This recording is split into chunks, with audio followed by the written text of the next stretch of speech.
Bonsoir à tous et bienvenue sur Reds League. Bon les gars, juste avant que la vidéo ne commence, n'hésitez pas à lâcher un maximum de likes, encore une fois pour Liverpool. On pourrait faire péter cette barre de like un peu plus haute s'il vous plaît. N'hésitez pas à lâcher le like, ça ferait extrêmement plaisir. Bon les gars, on va parler du match entre Liverpool et Manchester United. J'ai débriefé l'avant-match sur la chaîne de l'Académie.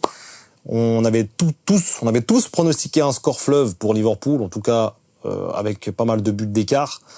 Sauf moi qui avait dit que, ok, 4-1, mais voilà, je n'exclus pas du tout le sursaut d'orgueil, c'est ce qui s'est passé, j'avais dit que Manchester allait marquer, j'étais sûr. Ils ont marqué. On va parler de tout ça dans cette vidéo, mais avant ça, générique.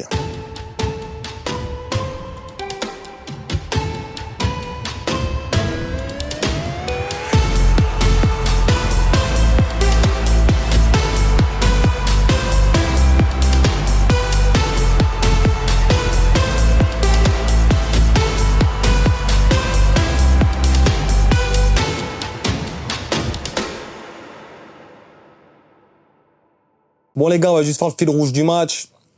Je vais pas vous mentir que je m'attendais pas à un match autant compliqué. Mais je m'attendais quand même à un match pas autant simple qu'on le pensait. C'est-à-dire que sursaut d'orgueil, tu vois les mecs, ils sont pas arrêtés de perdre des matchs. Ils viennent jouer à Anfield. Ils sont 14e de Première Ligue. Ils ont tout à jouer. Liverpool peut prendre 2 points de plus sur Arsenal qui a fait match nul ce week-end. Heureusement qu'ils ont fait match nul Arsenal. Ça nous permet de... Ok, on est encore à 6 points. Mais bon, les gars, ça m'inquiète un peu sur la dynamique. Parce que j'espère que là, l'équipe, ils vont jouer contre Tottenham en Carabao Cup et ils vont jouer contre Accrington, là, en FA Cup. Bon, contre Accrington, ça, on va pas trop tenir rigueur. C'est sur Tottenham que j'aimerais que Liverpool ait ce sursaut d'orgueil pour revenir contre Nottingham. Parce que les gars, contre Nottingham, ça va pas être la même chose. On n'aura pas le droit d'être autant laxiste sur pas mal d'actions. J'ai trouvé Liverpool vraiment très emprunté, surtout première mi-temps, bousculé dès les premières minutes du match, tu vois, les 10 premières, très compliqué à sortir les ballons, tu vois que Manchester est venu avec des vraies attentions, de l'agression. Liverpool, il la joue beaucoup trop simple, les gars. Je vais pas vous mentir que là, on s'est un petit peu regardé, on s'est cru trop beau, les gars, c'est tout. C'est ce qu'il faut dire. On s'est dit que voilà, que Manchester n'allait de toute façon pas gagner ce match. Bah, ils étaient plus proches de le gagner que nous, pour le coup. Surtout sur la fin, là. Ça m'a fait vraiment, les gars, j'ai perdu des cheveux sur la fin, là. Je vais pas vous mentir que c'était une catastrophe.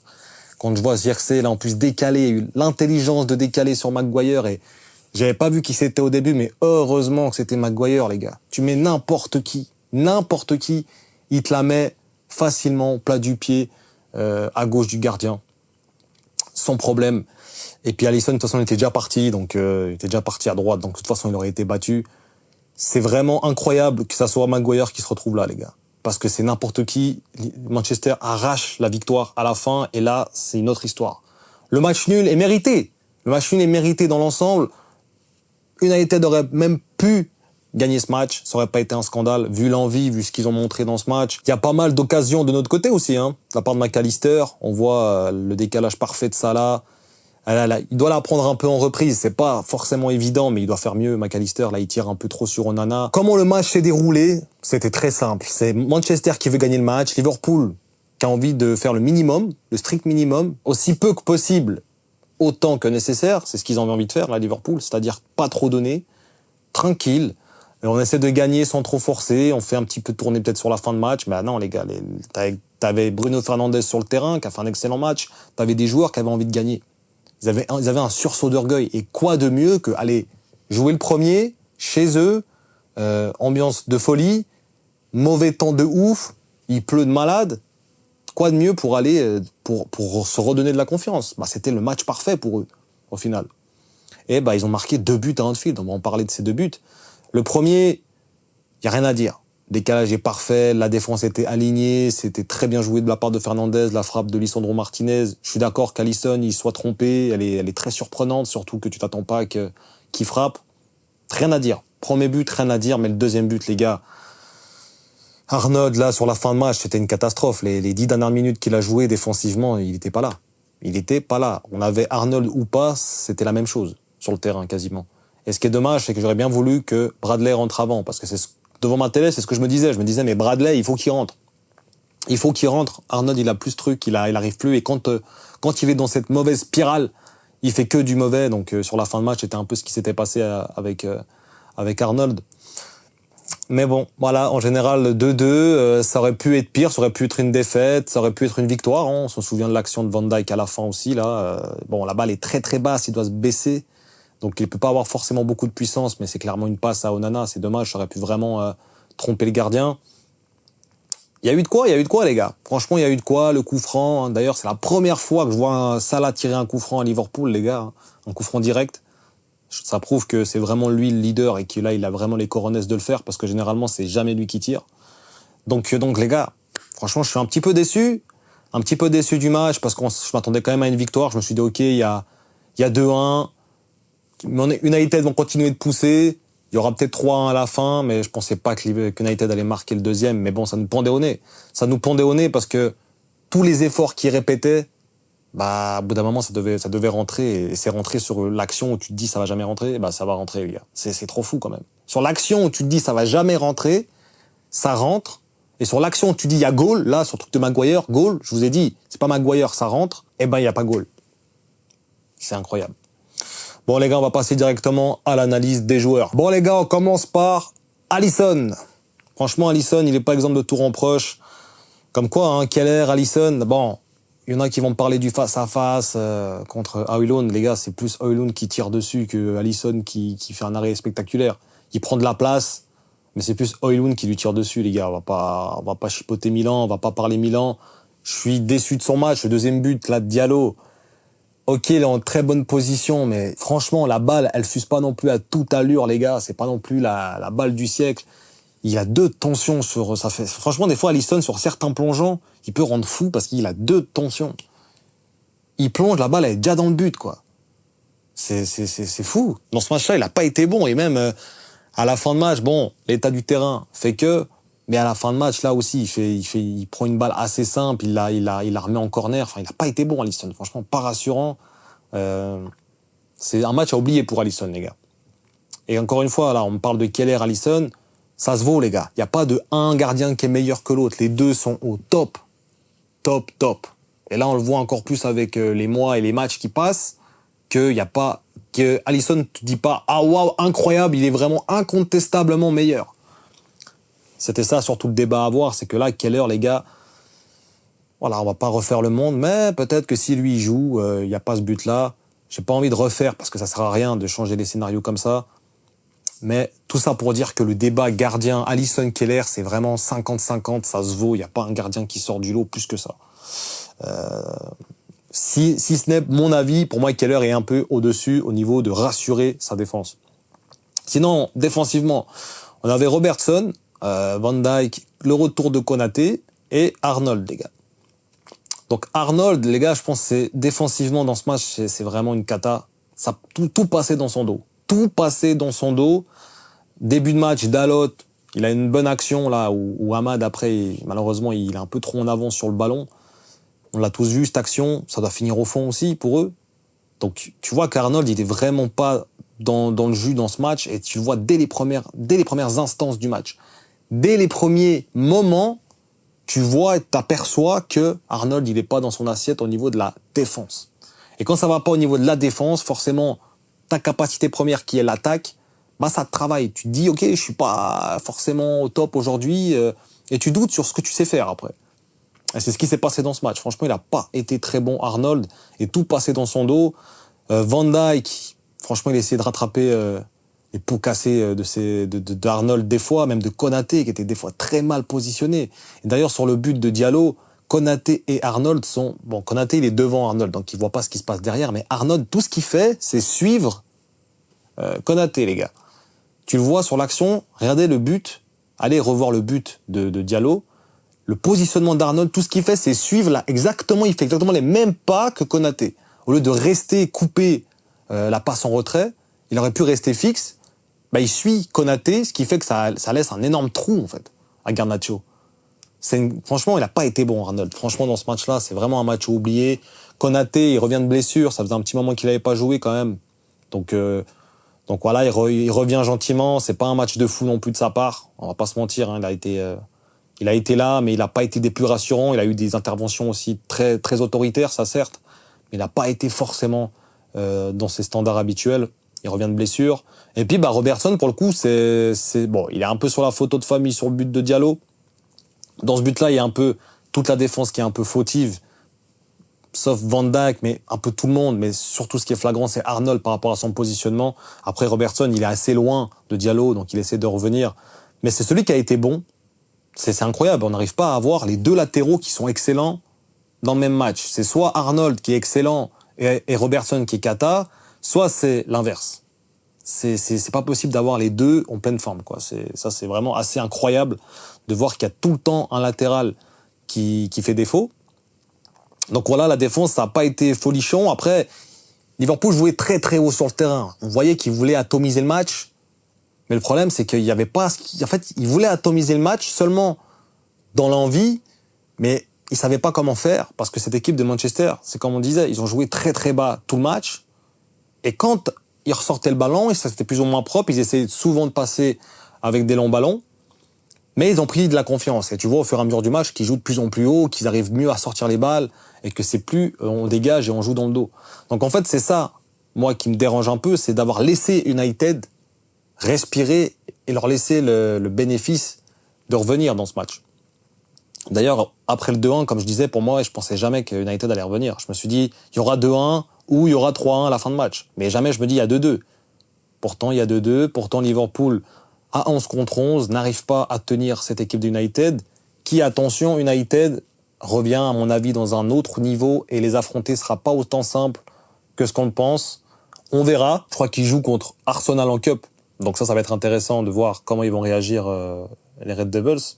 Mais en tout cas, défensivement, on a quand même des choses à se reprocher. Au niveau du milieu de terrain, on voyait qu'un Szoboszlai qui est malade, c'est dommage parce qu'il manquait terriblement dans ce match. On avait besoin d'un gars qui soit là, à presser, un gars qui court partout, un gars qui fait les efforts.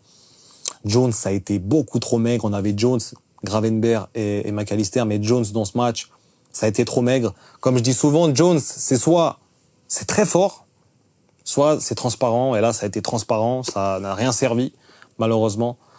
Tout ce qu'il a fait, ça ne servait à rien. Et du coup, tu avais quand même une lacune à construire, parce que ton numéro 10 fixe, forcément, il n'arrivait pas à trouver ses partenaires. Et après, tu avais Diaz qui devait du coup beaucoup plus descendre pour avoir des ballons, parce qu'il était un peu sevré au bout d'un moment.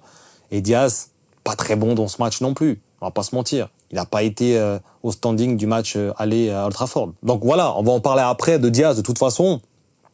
Mais bon, c'était pas incroyable de la part du milieu de terrain. McAllister aurait dû marquer sa frappe. Il aurait dû mettre sa frappe. Gravenberch, j'ai trouvé très très bon dans ses contrôles orientés comme d'habitude, dans ses mouvements et des contrôles de laisser la balle aller et de jouer avec son corps pour que la balle passe. Il est tellement affûté, tellement vif. Il est trop vif, ce gars. Encore une fois, il nous le montre aujourd'hui. McAllister, il a fait les efforts, des récupérations hautes, il a été bon. Seul bémol, c'est cette frappe là qu'il doit mettre au fond. Ça, littéralement, ça peut aussi changer le match, hein, quand tu marques 1-0 dès le début de match. T'as moyen de découvrir l'équipe d'en face et de vraiment tuer après. Donc voilà. Sinon, globalement, les entrants, hein, tous les entrants, Jota, Nunez, t'avais Elliott, tous les entrants. À part Bradley, j'ai trouvé, voilà, il devait rentrer avant Bradley. Ça, pour moi, c'était indéniable. On avait besoin d'un mec comme lui. C'est dommage qu'il ne soit pas rentré avant. Mais sinon, tout le reste, Jota, Elliott, Nunez, ça n'a pas été l'entrée du siècle non plus, quoi. Ils n'ont pas apporté un souffle extraordinaire à cette équipe. Ils ont maintenu la température, voire des fois ils l'ont un peu fait descendre. C'était un petit peu dommage. Mais sinon, le milieu de terrain, il n'a pas été catastrophique, mais c'est pas le match contre West Ham, par exemple. Donc voilà. Au niveau de l'attaque, du coup, un Gakpo qu'on avait vu transparent, qui s'est réveillé avec cette frappe incroyable, encore une fois. Il a vraiment ce secret là de faire ce crochet là, cette feinte de frappe du gauche et de frapper du droite, magnifique, tellement puissante, imparable. C'est ça, on a de la chance d'avoir un joueur comme ça, les gars. Un joueur qui est capable de te mettre des frappes pareilles, tellement puissantes que le gardien arrive à peine à lever le bras. C'est vrai, on a vraiment de la chance, hein, parce que on se rend pas compte de la chance qu'on a d'avoir un Gakpo, les gars, qui nous sort de ce genre de situation vraiment compliquée, où tu perds 1-0 à domicile, où t'es là, t'es sous tension un petit peu, t'arrives pas vraiment à caler ton jeu. Le gars, il sort de nulle part avec un excellent appel. Il se fait une magnifique feinte de frappe, il vient te l'emmener du pied gauche et frapper du droite. Je trouve ça juste incroyable. Merci Gakpo, hein, il nous a quand même bien réveillé. On voit qu'après ce but-là, ça nous a bien boosté. Sinon, un Diaz, un peu transparent dans ce match. Après Nunez, on a senti un peu plus d'appel, un peu plus de vivacité. Mais là, quand il fait sa chevauchée tout seul, là, il finit sur les fesses. Nunez après, les gars, bah, c'est bon, quoi. Moi, j'abandonne. Tu te dis, bah, c'est bon, va dormir. Le gars, il est rentré, carton jaune direct, quoi. Il est rentré, le seul truc qu'il a fait, c'est mettre un coup de coude dans la gueule de je sais plus quel joueur. Je crois que c'est Mazraoui. C'est tout ce qu'il a fait, Nunez. Catastrophe. Il sera même pas là contre Nottingham, mais je sais même pas s'il sert à quelque chose. Catastrophe, les gars. Franchement. Nunez, c'est vraiment... C'est dur de le voir jouer, quoi. Sinon, Diaz, pas fou. Comme on a dit, Jota, un peu en dessous. Il n'a pas eu le même impact que contre Fulham. C'était intéressant. Pour moi, Bradley était super intéressant. Encore une fois, je répète, mais on a déjà fait la défense. Mais les gars, Bradley, pour moi, il a été super intéressant. Des débordements, des petits grompons, là. Je n'ai pas parlé de son grompon, mais super intéressant de Bradley. Et du coup, on finit par Salah, qui a marqué son tir au but. Avec un peu de chance quand même, un peu de réussite, hein, parce qu'il fait une faute de patte. Une faute de main, là, de Onana, parce qu'il est vraiment dessus. La balle est puissante, mais il peut mieux faire. Mais je suis très déçu, les gars. En général du match et de la performance de Salah, qui a été bonne, mais qui a pas été extraordinaire. Faudrait quand même qu'il arrête de parler dans les médias. Ça commence un peu aussi à agacer un peu tout le monde, là, gentiment. Ok, t'as fait ça une fois, c'est bien, 2 fois, ok, vas-y, 3 fois, mais là, c'est bon, quoi. Tu vas pas nous faire ça à chaque match. Vas-y, joue, arrête de dire que tu veux gagner la Première Ligue, gagne-la, donne tout sur le terrain. Je l'ai pas trouvé hyper tranchant. Alors, il aurait pu s'en sortir avec une passe et un but, si McAllister se gère un minimum. Mais voilà, après il marque son penalty, moment compliqué aussi, il est présent, en général il pèse dans la défense, mais c'est pas son meilleur match. Et il parlait d'un match piège avant le match, d'ailleurs il disait que contre United ça risque d'être compliqué, c'est un match piège, etc. Il avait raison, mais voilà, ils avaient tous senti le truc, parce que j'imagine que c'est pas que Salah qui a senti ça, toute l'équipe savait que ça allait être un match piège, mais pour autant ils ont pas réussi à changer le sort, donc voilà, je suis un petit peu déçu. On aurait pu prendre 8 points d'avance sur Arsenal, ça aurait été tout simplement fou. Ça aurait été vraiment bien. Après, tu peux vraiment, contre Nottingham, faire un faux pas, c'est pas grave. Et non. Ce qui est dommage, c'est que tu aurais pu vraiment faire un faux pas contre Nottingham, un match nul. Et là, ça aurait été plutôt pas mal. Mais avec ce match nul-là, t'as vraiment pas le droit à l'erreur contre Nottingham, parce que même si tu fais un match nul là-bas, voire que tu perds, ce qui n'est pas, entre nous, ce qui n'est pas du tout impossible, eh ben, tu te retrouverais quand même à 3 points d'Arsenal, potentiellement.